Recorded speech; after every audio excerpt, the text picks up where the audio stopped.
Kabanata 5911. Si Ledger York ay nahirapan bumangon at gumapang pabalik kay Harvey York. Huwag kang magpadalos-dalos, Sir York. Huwag kang magpadalos-dalos. Si Stinger yan. Ang alamat na Diyos ng digmaan. Walang magagawa sa kanya ang paglaban mo.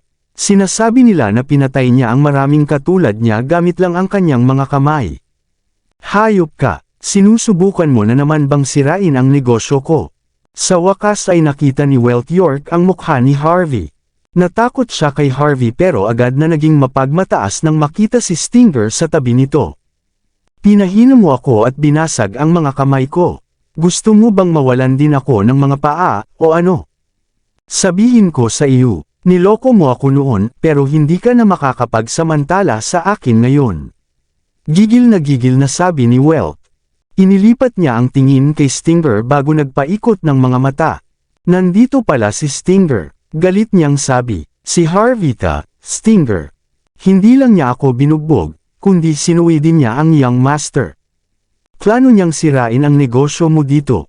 Malinaw na gusto niyang makuha ang babaeng yan para sa kanyang sarili. May naisip si Stinger nang ngumiti siya ng malalim.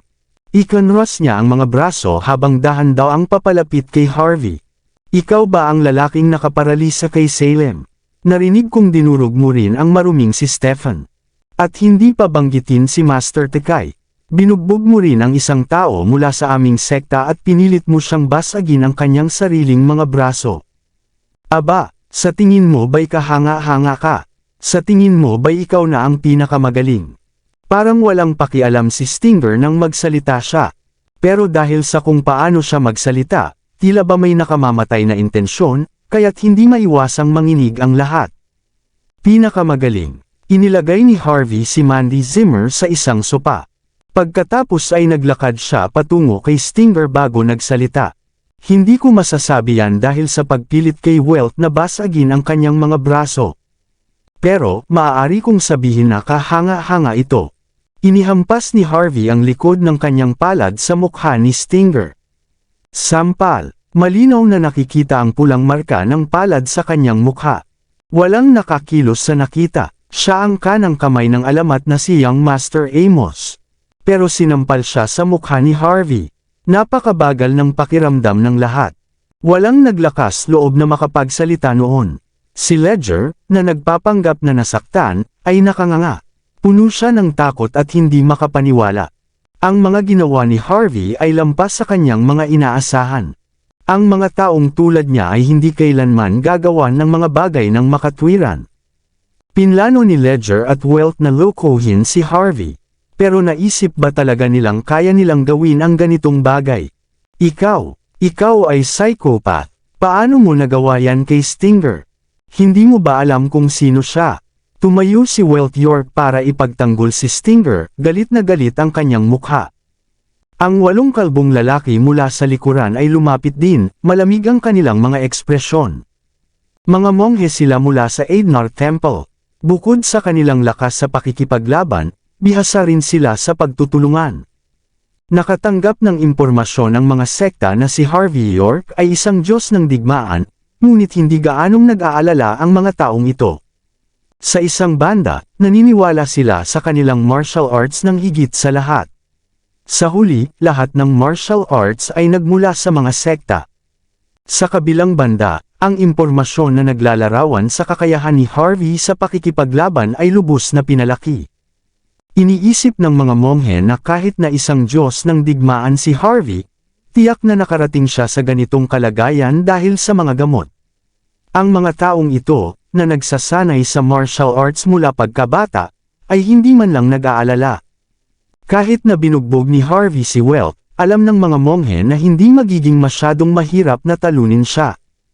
Umatras ng ilang hakbang ang mga tao sa paligid ng mga monghe.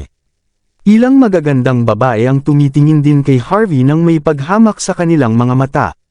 Sa kanilang makitid na isipan, tiyak na patay na ang isang mangmang na tulad ni Harvey. Pupunitin siya ni Stinger kapag nagalit na siya. Si Sir York ay ating panauhin, Stinger. Pakisuyong ipakita mo sa amin ang kaunting respeto. Napaupo si Ledger mula sa lupa na parang nagmamakaawa para kay Harvey. Makikipag-usap ako sa kanya. Magbibigay siya ng paliwanag sa iyo para dito. Huwag kang mag-alala, kami. Sampal. Inihampas ni Welt ang likod ng kanyang palad, at sinampal si Ledger pabagsak sa lupa.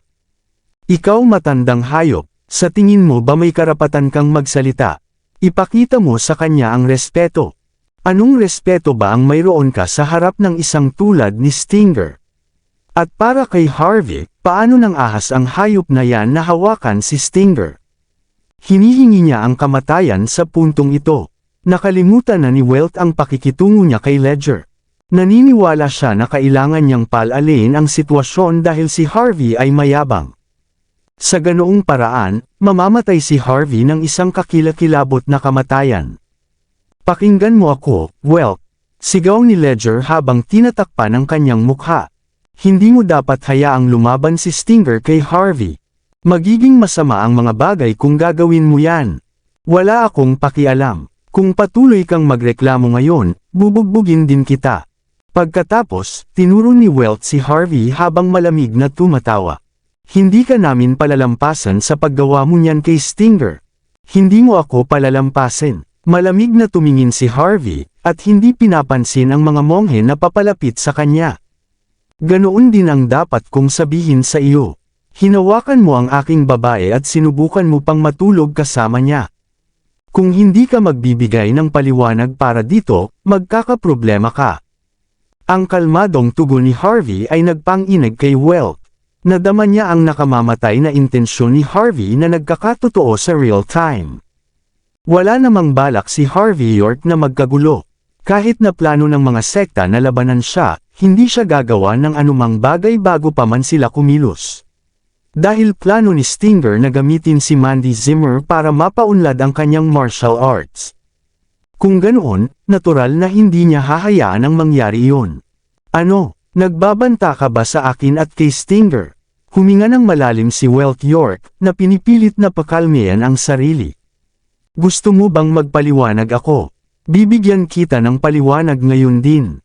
Kinuha ni Welt ang kanyang baril bago tinanggal ang safety lock, at handa nang itutok ito sa ulo ni Harvey. Boom! Inihampas ni Harvey ang kanyang kamay sa mesa ng isang piraso ng kahoy ang lumipad patungo sa palso ni Welt. Oh! Narinig ang isang sigaw ng sakit. Ang kamay ni Welt ay sobrang sakit na parang naputol ito. Ang baril sa kanyang kamay ay nahulog sa lupa bago ito pumutok. Napaso ang kanyang anit ng bala. Ang kanyang mukha ay nagpapakita ng lubos na pagkabigla. Halika, patayin niyo siya, sigaw niya, itinuturo si Harvey gamit ang kanyang kabilang kamay. Ako ang mananagot. Nagkatinginan ng mga monghe bago nagkalat, bumuo ng isang bilog, ang exorcism formation, upang palibutan si Harvey. May matuwid na mga tingin, ang ilan ay naglabas ng mga patalim, tungkod, at karit. Pero kahit na ganoon, isang nakakatakot na aura ang nararamdaman sa mga taong ito. Nang makita ni Ledger York ang eksena mula sa lupa, natakot siya. Mabilis siyang gumapang palayo sa panganib bago kumaway ng kanyang kamay at nagsinyas sa mga bodyguard ng pamilya na huwag lumapit. Nagsanay din siya sa Aidnar Temple. Alam na alam niya kung gaano nakakatakot ang exorcism formation. Bilang isang alagad ng Aidnar Temple, sumimangot si Welt kay Harvey, iniisip na tiyak na mamamatay siya mula sa nakamamatay na galaw ng mga monghe. Walang pakialam na pinunasan ni Harvey ang kanyang mga daliri gamit ang basang pamunas, hindi man lang tumingin sa mga monghe. Tama na, tigilan niyo na ang pagpapahiya sa inyong sarili. Si Stinger, na nanunood sa palabas, sa wakas ay nagsalita ng handa nang kumilos ang 8 monghe. Dahan-dahan siyang lumapit sa harap ng karamihan bago sinuri si Harvey. Ang paghagas niya ng kahoy ay medyo maganda. Hindi naman ganap na malinis, pero sapat na para patunayan ang iyong lakas bilang isang Diyos ng digmaan. Tunay ngang ikaw si Master York pagkatapos ng lahat. Akala ko hindi ka makakapantay sa Aidnar Temple. Pero kailangan kong aminin na nagkamali ako. Makakahanap ako ng pagkakataon para maayos ang mga iskor sa iyo. Hindi pa nakaranas ng maraming pagkatalo si Stinger mula nang maging isang monghe. Pero hindi niya inaasahan na sasampalan siya sa mukha sa isang walang pangalan na lugar na tulad nito.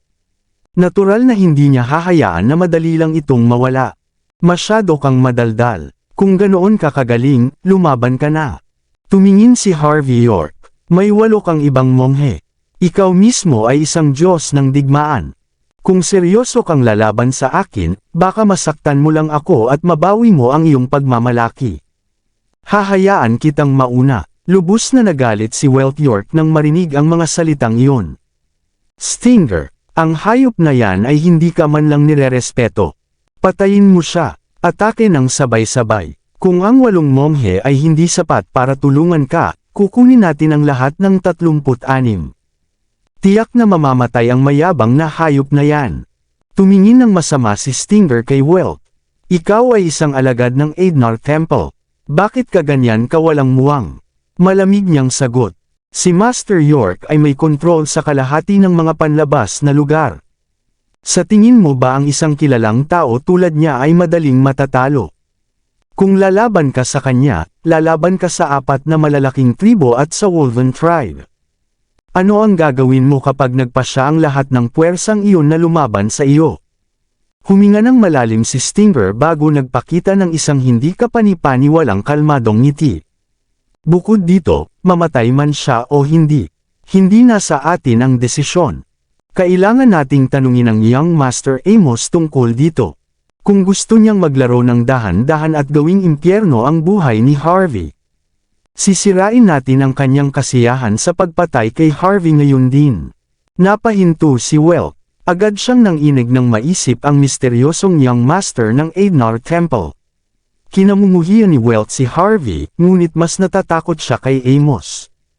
Kung magpasya siyang kumilos ng walang pahintulot ni Amos, hindi niya kakayanin ang mga kahihinatnan. May sinabi ang Young Master matapos basahin ang iyong mga dokumento, Sir York. Sabi niya, ang mga taong tulad mo ay hindi basta-basta lumilitaw. Mayroon kang ibang pagkakakilanlan. Ngumiti si Stinger. Sinuri namin ang lahat tungkol sa iyo sa nakalipas na 2 araw bago kami makatuklas ng isang bagay sa Flutewell. Ikaw ang alamat na kinatawan ng Martial Arts Alliance ng bansa. Isa sa mga direktor ng World Martial Arts Alliance. Kahanga-hanga, talagang nakakagulat. Hindi magiging mahirap para sa isang tulad mo na talunin ako. Pero, gusto ng Young Master Amos na sabihin ko sa iyo ang isang bagay. Sabi niya, ang iyong titulo bilang kinatawan ay may ilang timbang. Pero wala kang tunay na awtoridad. Bukod dito, ito ang mga panlabas na lugar. Hindi tayo nasa Flutewell. Wala kang karapatang magpakita dito, Representative York. Ang isang taong nawala ng kapangyarihan ay madalas na mas masahol pa kaysa sa sinuman. Sa isang lugar tulad ng mga panlabas na lugar, wala kang ibang pagpipilian kundi ang lumuhod. Naiintindihan mo ba? Siyempre, kung gusto mong makipagpayapaan sa kay Young Master Amos, bibigyan ka rin niya ng pagkakataon. Sabi niya, hanggat sumusumpa ka ng katapatan sa kanya, magkakaroon ka ng lugar sa tabi niya sa Aidnar Temple. Pero kung hindi mo pa rin alam kung ano ang mabuti para sa iyo, hindi siya mag-aalangan na alisin ang kinatawan ng Martial Arts Alliance ng bansa. Sampal, lumapit si Harvey bago sinampal si Stinger sa mukha. Natamba si Stinger pabalik bago nagpakita ng isang kakilakilabot na hitsura. Hindi niya inaasahan na kikilos si Harvey kahit na narinig na niya ang lahat ng kanyang sasabihin. Kabanata 5915. Stinger, tama ba? Malamig na tanong ni Harvey York habang pinupunasan ang kanyang kamay. Madami kang sinasabi tungkol sa iyong Young Master at sa iyong sekta. Binanggit mo pa ang aking pagkakakilanlan at nangako ka ng maraming benepisyo. Diretso tayo, sinasabi mo ba sa akin na luluhod ako sa harap ni Amos at maging ang kanyang alila, tama ba? At kung hindi ko gagawin yon, hindi mag-aalangan ang mga tao mo na alisin ako. Ano, sa tingin mo ba natatakot ako? Kayo ang unang umatake. Ako lang ang dumating para tumulong. Pero pinili niyong ibaluktot ang katotohanan. Ipinagpalagay mo pa na ginagamit ko ang aking pagkakakilanlan para supilan kayo. Kung ganyan ang ginagawa niyo dito, masaya akong sumama sa laro. Ikinross ni Harvey ang kanyang mga braso habang may paghamak na tumingin kay Stinger. Iniutos ko sa iyo na lumuhod at sampalan ang iyong sarili bilang paghingi ng tawad kay Mandy. Hindi mo kailangang gawin iyon, pero gagamitin ko ang aking pagkakakilanlan bilang kinatawan para supilan ang iyong sekta gamit ang sagradong martial arts training ground ng bansa. Pangako ko rin sa kanila na mag-resign pagkatapos nilang suportahan ako. Malaya na sila sa lahat ng paghihigpit pagkatapos noon. Titingnan natin kung talagang mayroon akong awtoridad o wala. Galit na kumurap ang mga mata ni Stinger. Hindi niya inaasahan na kikilos ng walang ingat si Harvey. Hindi matatakot ang mga sekta sa isang sagradong martial arts training ground. Hindi rin nila papansinin ang isang kinatawan na walang tunay na awtoridad. Pero gaya ng sinabi ni Harvey, magdurusa ng malaking pagkawala ang mga sekta kung itatapon niya ang kanyang pagkakakilanlan para tipunin ang lakas ng lahat ng sagradong martial arts training ground. Mas mahalaga, hindi maglakas loob si Stinger na lumaban kay Harvey nang walang pahintulot ni Amos Augustus. Kahit na may maliit na posibilidad na totoo ang sinabi ni Harvey, hindi siya maglalakas loob na tumaya dito. Pagkatapos ng lahat, hindi sulit na magkaroon ng lahat ng problema para lang pukawin si Harvey. Nagkatinginan ang 8 monghe matapos marinig ang mga salitang iyon. Puno ng nakamamatay na intensyon ang kanilang mga mata, ngunit hindi sila basta-basta kikilos ayon sa kanilang kagustuhan. Hindi ako isang may sakit. Bibilang ako mula 10. Kung hindi ka pa nakaluhod pagdating ng 10, huwag mo akong sisihin sa mangyayari. Lumapit si Harvey, at malamig na tumingin kay Stinger. Kasabay nito, itinaas niya ang kanyang kamay para sa kanyang pagbibilang. Ikaw ay talagang hindi makatwiran. Sobrang galit ang mga magagandang babae kaya napapatalon sila sa lupa. Hindi pa nila nakikita ang isang lalaking ganoon kawalang ingat na ibagsak ang lahat ng tao ng sabay-sabay. Naniniwala silang mga diyosa sila na hindi dapat ibaba sa antas ng isang walang kwentang tulad ni Harvey. Hindi tumitigil sa pagkurap ang mga mata ni Welt. Ang pagkabaliw at pagmamayabang ni Harvey ay nagpanginig kay Welt. Hindi pa siya nakakakita ng isang taong ganoon kawalang ingat sa buong buhay niya. Naisip niya kung magiging ganoon din ba siya kung siya si Harvey. Ang sagot ay hindi. Sino naman ang gagawa ng lahat ng ito kung nagmamalasakit sila sa kanilang mga pagkakakilanlan? Pero, ang pagkakakilanlan bilang kinatawan ng Martial Arts Alliance ng bansa ay tila hindi mahalaga kay Harvey. Hindi lang alam ni Welt kung paano pakikitunguhan ang isang tulad niya. Plano mo bang labanan ang lahat ng mga sekta dito, Harvey? Tanong ni Stinger. Nagpakita si Stinger ng isang walang pakialam na ekspresyon, at may isang hindi masabi-sabing malungkot na tingin. Kasama ang pagbabago sa kanyang aura, agad na naging mas malamig ang hangin, na parang may nagbukas ng air conditioner, kaya't hindi maiwasang manginig ang lahat. Kumurap ang mga mata ni Ledger York nang mapuno siya ng pagsisisi. Kahit gaano pa kalakas ang pamilya York, wala silang karapatang makisali sa isang alitan ng ganitong uri. Ang pamilya ay hindi karapat-dapat na lumaban kay Harvey York o sa mga sekta. Masyadong walang kapangyarihan ang pamilya. Ang paglalaro sa magkabilang panig para umani ng lahat ng gantimpala ay malamang na magdulot ng hindi inaasahang pagkawasak. Kalmado na tumingin si Harvey kay Stinger. Kahit gaano pa kakilakilabot ang hitsura ng mukha ni Stinger, bahagya lang siyang ngumiti nang iangat niya ang kanyang kamay. May 5 segundo ka. Sana pahalagahan mo ang oras. Ikaw, sandaling tumingin ng masama si Stinger kay Harvey bago nagpakita ng isang galit at malungkot na ngiti.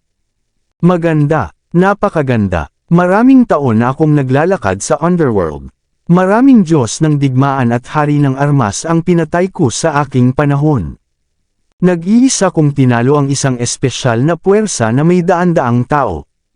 Pero kahit na ganoon, hindi pa ako nakakakita ng isang taong kasing yabang mo. Ang ginagawa mo ay babalik sa iyo. Tatandaan ko ito. Sigurado akong magkikita ulit tayo sa lalong madaling panahon. Masyado kang madaldal. May 1 segundo ka pa. Sampal, sampal, sampal. Lumapit si Stinger kay Mandy bago lumuhod sa lupa. Pagkatapos, nagsimula siyang sampalan ang sarili ng walang tigil. Pasensya na, Miss Zimmer. Ako ay mangmang. Tinrato kita na parang isang ordinaryong babae at sinubukan kong pilitin ang sarili ko sa iyo. Hindi ko kayang harapin ang iyong kahanga-hangang lalaki ngayon. At iyon ang dahilan kung bakit ako humihingi ng tawad. Sana patuloy na maging kahanga-hanga ang iyong lalaki para takutin ako sa tuwing makakasalubong kita. Sinampal ni Stinger ang kanyang sarili ng 100 beses na parang umamin siya ng pagkatalo. Agad na nagkaroon ng mabagal na pakiramdam ang lahat. Hindi lamang ang mga taong ito ay mga kilalang tao sa itaas na bilog ng lipunan, kundi lahat sila ay mga tagasunod ng mga sekta. Sa kanilang isipan, ang mga sekta ay hindi kailanman magluluhod sa sinuman.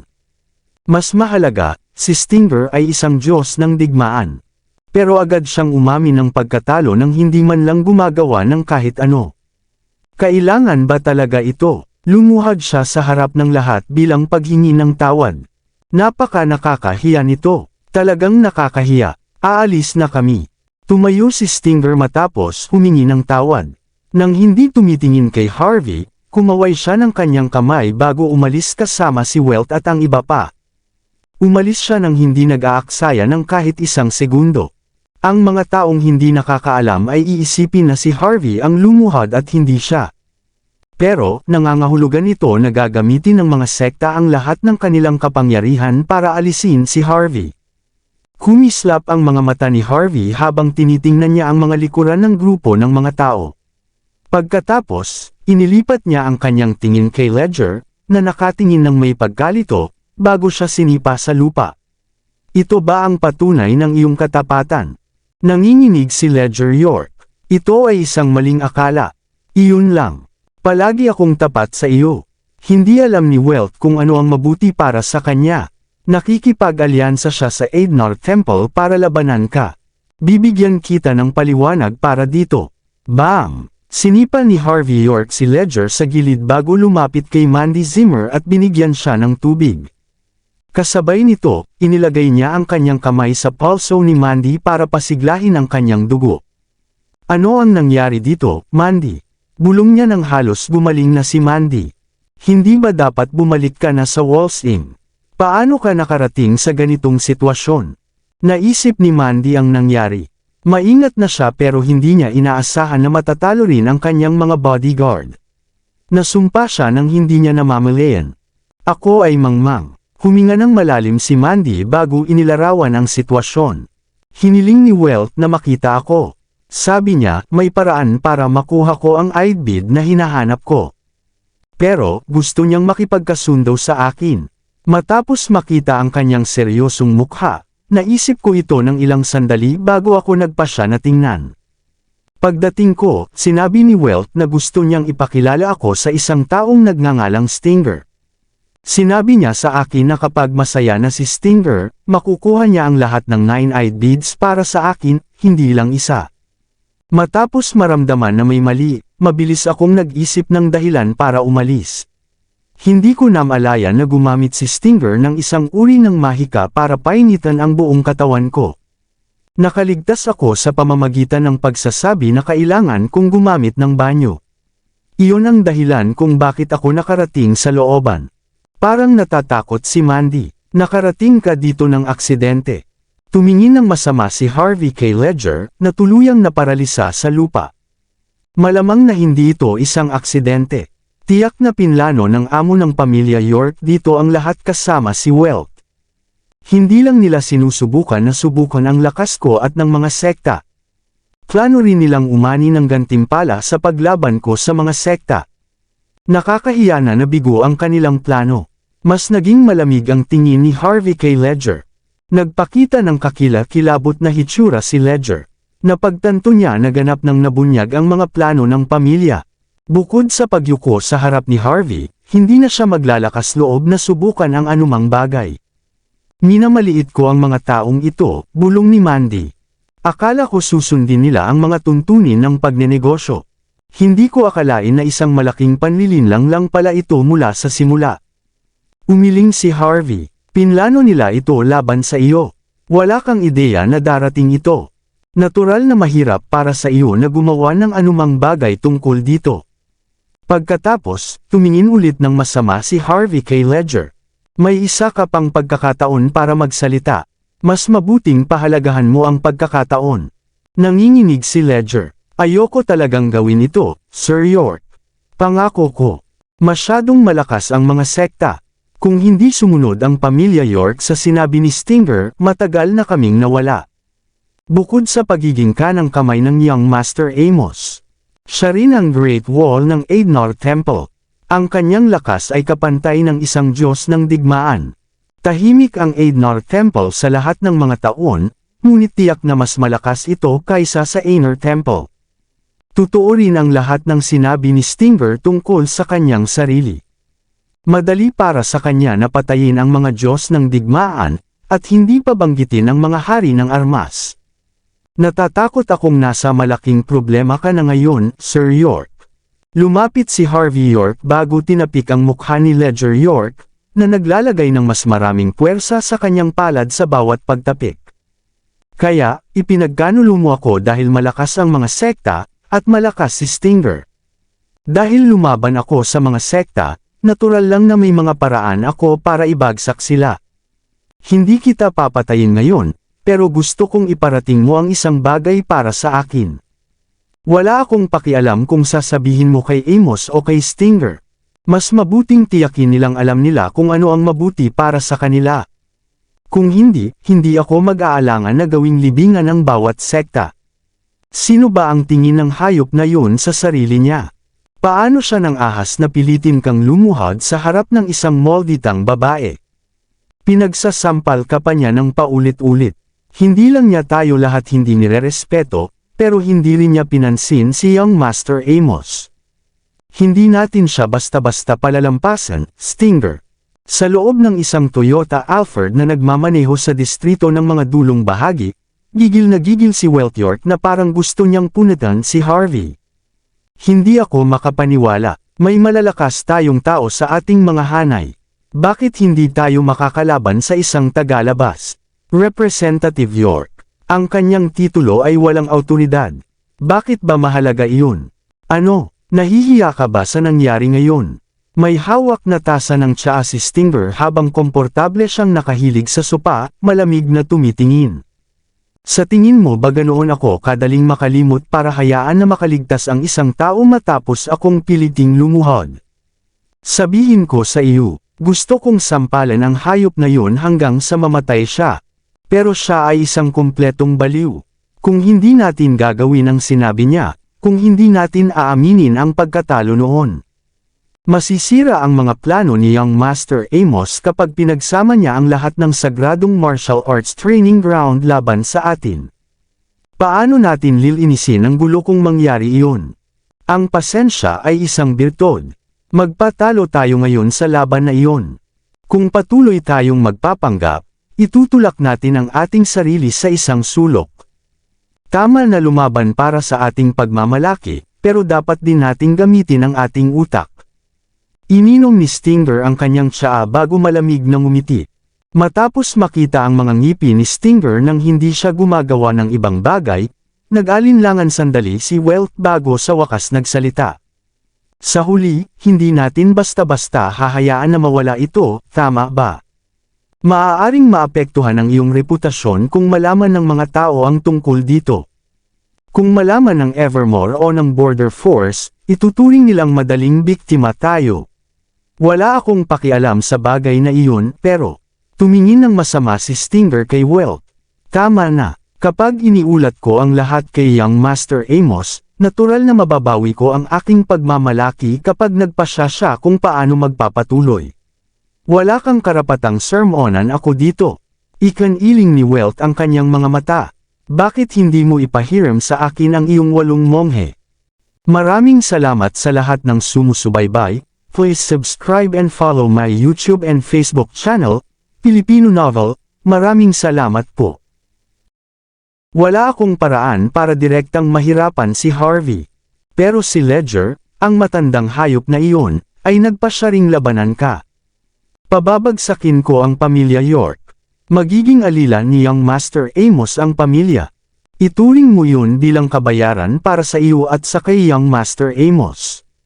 Hindi ako mabubuhay sa aking sarili kung hindi ko gagawin iyon. Pagkatapos ng lahat, ako, crack. Bago pa niya matapos ang kanyang pangungusap, inabot ni Stinger ang leeg ni Welt York habang dahan-daang naglalagay ng mas maraming puwersa sa paglipas ng sandali. Goo! Ano ang ginagawa mo, Stinger? Ang mukha ni Welt ay kasing puti ng multo. Sinubukan niyang magpumiglas ng husto pero nakagawa lang ng mga ingay mula sa kanyang bibig. Talaga bang iniisip mo na ako ay isang walang muwang na bata? Alam ko ng eksakto kung paano haharapin ang sitwasyon at makakuha ng paliwanag pabalik. Hindi ko kailangang turuan mo ako kung paano gawin ang mga bagay. Ipinakilala mo sa akin si Mandy. Ang iyong amo ay nagdala pa kay Harvey hanggang dito. Sa tingin mo ba ituturing ko ito bilang isang aksidente? Para sa kapakanan ng iyong katapatan sa kayang master, hindi ko pinansin ang panlilinlang ng iyong pamilya. Pero sinusubukan mong hamunin ang aking hangganan sa buong panahon. Ano, sa tingin mo ba tanga ako o ano? Matagal na akong hindi nagbibigay pansin sa iyong pamilya. Pero dahil hindi ka tumigil sa pagdadaldal, hindi ako mag-aalangan na bigyan ka ng pagkakataon na patunayan ang iyong sarili. Gusto kong patayin mo ang iyong amo para patunayan ang iyong katapatan sa kayang Master Amos, tama ba? Sige, narito ang iyong pagkakataon. Kung hindi ko makita na mangyayari ito bukas, papatayin kita mismo. Papatayin ko ang buong pamilya mo pagkatapos noon. Binuksan ni Stinger ang pinto ng kotse bago sinipa palabas si Welt. Oh! Bumagsak si Welt sa lupa. Ang kanyang mukha ay lubos na namamaga. Pero, nagpakita lang siya ng isang natatakot na ekspresyon. Hindi niya inaasahan na matutukoy ni Stinger ang lahat ng pinaplano ng pamilya York. Ano ang dapat niyang gawin noon? Alas 8 ng gabi, sa Outskirts International Hotel. Ang presidential suite sa pinakamataas na palapag ay puno ng ilaw. Tinulungan ni Harvey York na pasiglahin ang dugo ni Mandy Zimmer, pagkatapos ay pinalamang niyang matulog bago siya pumunta sa sala sa labas. Pagkatapos, nag-text siya ng isang bagay kay Romana Klein at Dutch Cobb. Sinabi niya kay Romana at sa kanyang mga tauhan na tiyakin ang kaligtasan ni Mandy ng 24 na oras sa isang araw. At sa sandaling gumaling si Mandy, ipadala siya kaagad pagkatapos. Pagkatapos ng lahat, ang mga panlabas na lugar ay nasa isang napaka-tense na sitwasyon. Kahit na hindi binanggit ang Border Force o ang Evermore, ang mga sekta na may malalim na background ay sapat na para matakot ang mga tao. Kasabay nito, sinabi ni Harvey kay Dutch na mangolekta ng impormasyon tungkol sa mga sekta mula sa pulisya. Sa puntong ito, wala nang ibang pagpipilian si Harvey kundi ang labanan ng mga sekta. Kaya kailangan niyang makilala ang kanyang mga kaaway para matalo sila. Sa paghukom sa mga aksyon ni Stinger, ang alamat na Young Master ay malinaw na isang hindi pangkaraniwang tao. Pagkatapos ng lahat, magiging katawa-tawa kung maloloko si Harvey ng mga taong iyon. Kabanata 5920. Mga isang oras ang nakalipas, nag-vibrate ang telepono ni Harvey York nang dumating ang isang sunod-sunod na mga text.